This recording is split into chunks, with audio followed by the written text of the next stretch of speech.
Hey, how we doing out there, guys? It's Shark at First Class Fishing. What I'm going to share for you today is how I make my shark leaders. Now, it's important for you to remember that there's many ways that you can make your shark leaders. I'm only going to show you one version of it. I'm going to show you the way that I make mine. I'm a very minimalistic type of guy, so I don't like a whole lot of parts on there because I don't want anything to go wrong when I'm out there fishing. Okay, so the different types of materials that I'm going to use for this video. Here, I'm going to just use a 15-aught circle hook. Okay, now I've got this circle hook wrapped in electrical tape, okay?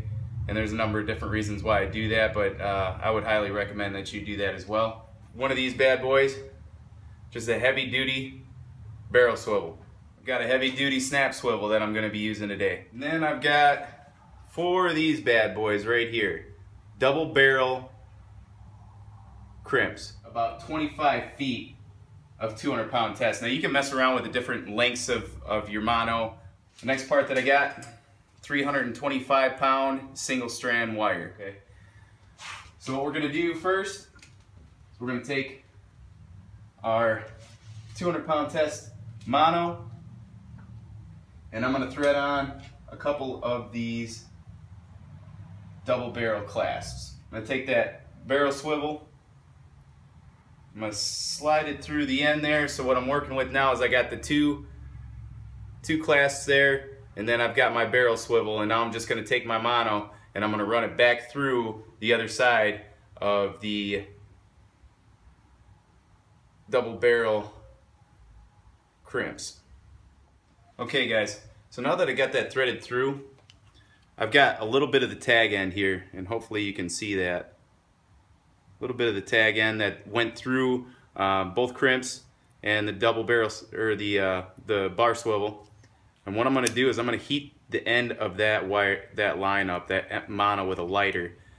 And I'm going to heat it just so it starts to mushroom a little bit. And I'm hoping you can see this when I'm done here. Hopefully the light will help you see that. Maybe I'll cut that off so you can see it a little bit better, wait for the camera to adjust. There's a little bit of a mushroom top on there. I just do this for a little bit of added protection. That way it can't slide, even right now before I crimp it, it can't slide back through the barrel swivels. Or not the barrel swivels, excuse me, the double barrel clasps, okay? So now I'm just gonna leave a little bit of a loop in there, and I'm gonna go ahead and crimp those down tight with my crimping tool. Test it out, pull on it a little bit, make sure it's not moving, everything's good to go. Now we're gonna move to the other end. These double barrel clasps on the other end here. And then we're gonna attach that heavy duty snap swivel to the other side.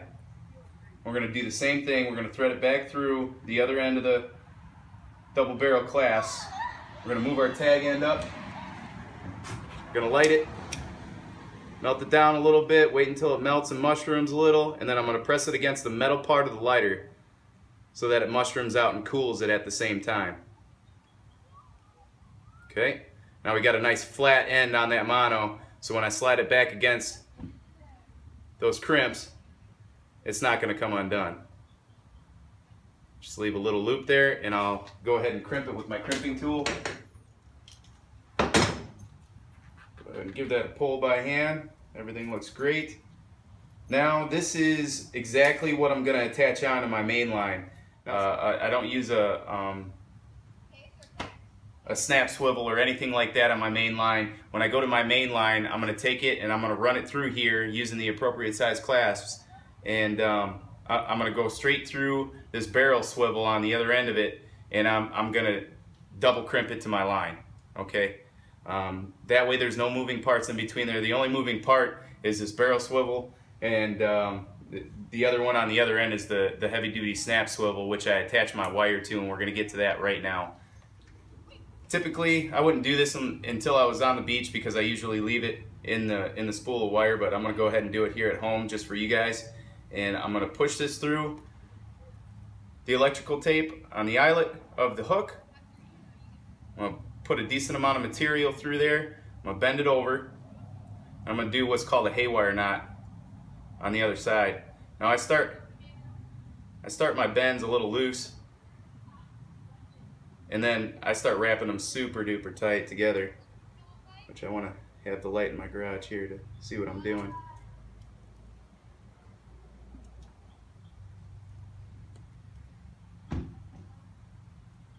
When you first start doing this, it's going to be a little difficult or a little hard on your hands.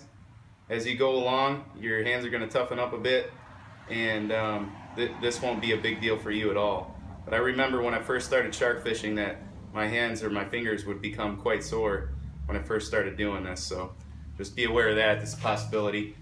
So I'm hoping you can see it.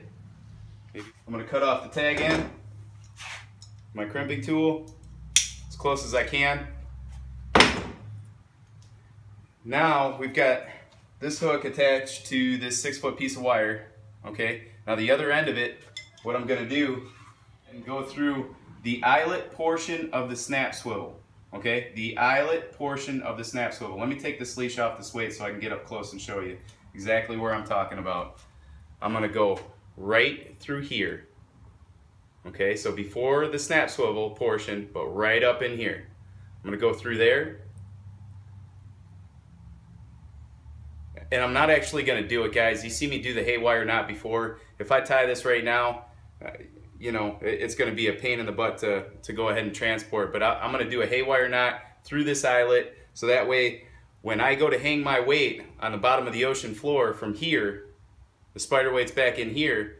When I go to hang that weight, then I got this hook here floating around the ocean floor. Current is spinning up my bait and washing it around for me and stirring up the blood and all that good stuff. Okay, so you'll have to play around with the length that you want. I usually cut mine a little bit longer because I exchange my baits through the course of the day. So I'll start off long, and as I change out my baits, I'll cut a little off as I go along, and then I'll end up with a section probably that's around 3 foot or so. Okay, well, I hope this helps you out, guys. I'm Sharky. We're First Class Fishing. We'll see you later.